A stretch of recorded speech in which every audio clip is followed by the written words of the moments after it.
राधे राधे दोस्तों princess cut बनाने के लिए हमने सबसे पहले हमें बैक हुक में लगाना है। तो हमें आधा इंच का मार्जिन छोड़ते हुए टोटल लंबाई के हिसाब से 1.5 इंच प्लस करके उसमें हमें लंबाई का निशान लगाना है। और उसके बाद हमें शोल्डर लेने हैं 5.5 इंच, आर्मोल हमें लेना है 6 इंच पर। इस तरह से हम आर्मोल का एक निशान बना लेंगे। और उसके बाद हमें यहाँ से हमें चेस्ट का चौथा हिस्सा लेना है, प्लस उसमें 2 इंच का मार्जिन लेना है।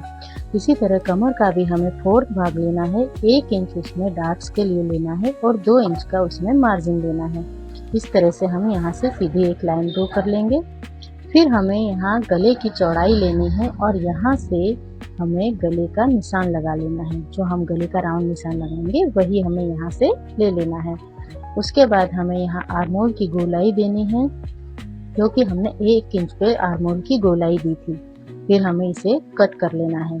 कट करने के बाद हमें यहाँ इस तरह रखना है, क्योंकि हमें हुक आई की पट्टी के लिए रखा था वो हमें थोड़ा सा बाहर की साइड रखना है।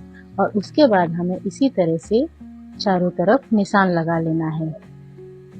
तो ये हम चारों तरफ निशान लगाने के बाद में पीछे का पल्ला हटा लेंगे और हटाने के बाद में हमें यहाँ पे इसके गले का निशान लगाना है। तो गला हमारा 7 इंच पे आ रहा है, तो हम यहाँ पे गले का निशान लगा लेंगे। उसके बाद हमें इसका बस्ट पॉइंट निकालना है। तो बस्ट पॉइंट हमारा इसमें आ रहा है 9 इंच पर। 9 इंच पर निशान लगाने के बाद में चेस्ट का 10वां हिस्सा लिया है, उसमें आधा इंच मार्जिन लिया है और नीचे हमने आधा इंच कम करके ले लिया है। इस तरह लाइन ड्रॉ करेंगे और यहाँ ऊपर से हमें थोड़ा सा राउंड देना है। यहाँ से हमें 2.25 इंच पे निशान लगाना है और यहाँ से 2 इंच करके प्रिंसेस का हमें राउंड देना है।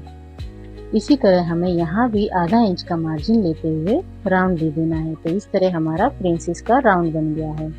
अब नीचे यहाँ से हमें मार्जिन और लेना पड़ेगा। तो हमने वहाँ नीचे की तरफ 2.5 इंच और ऊपर की तरफ हमने 1.25 इंच पे निशान लेके इस तरह से लाइन ड्रॉ कर ली है। अब हमें इस तरह से बरोबर नाप लेना है। तो हमारे यहाँ जो नाप के हिसाब से आया उस तरह से हमने एक क्रॉस लीटी कर ली है, ताकि ये नीचे से सीधी हो जाए। अब यहाँ आधा इंच कम करके हमें इस तरह से राउंड देना है और यहाँ से भी हमें आर्महोल की थोड़ी सी गहराई देनी है। तो इस तरह हमारा प्रिंसेस कट ब्लाउज का ड्राफ्टिंग हो गया है। अब हम इसे कट कर लेंगे। दोस्तों, आप लोग मेरी वीडियो कहाँ से देख रहे हैं प्लीज़ मुझे कमेंट ज़रूर कीजिएगा। और आपको मेरी वीडियो पसंद आती है तो प्लीज़ लाइक शेयर कमेंट ज़रूर कीजिएगा दोस्तों। और बेल आइकन का बटन ज़रूर दबाइएगा, ताकि मेरी आने वाली वीडियो आप तक ज़रूर पहुँचे। इसी तरह हमें स्लीव की कटिंग करनी है। तो स्लीव को 4 फोल्ड रख लिया है और ऊपर से हमने 3.5 इंच पे निशान लगाया है, ताकि हमें आर्म होल की गहराई देनी आए। और इस तरह हमें मोहरी का निशान लगा लेना है। और यहाँ से हमें एक स्केल रखनी है, जो आर्म होल स्केल होती है वो रख करके हमें यहाँ से आर्म होल का शेप दे देना है।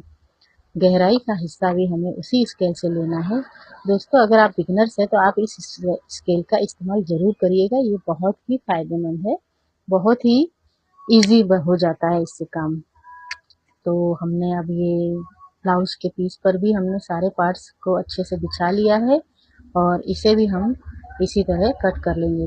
कट करते समय हमें थोड़ा सा कपड़ा एक्स्ट्रा रखना है, ताकि हमें ब्लाउज में अस्तर जोड़ते समय कोई दिक्कतें ना आए और ना ही कोई झोल आए। तो हमने बैक पार्ट भी रख लिया है, इसे भी हम कट करके निकाल लेंगे। मेरी वीडियो पसंद आए तो प्लीज़ लाइक शेयर ज़रूर कीजिएगा। राधे राधे।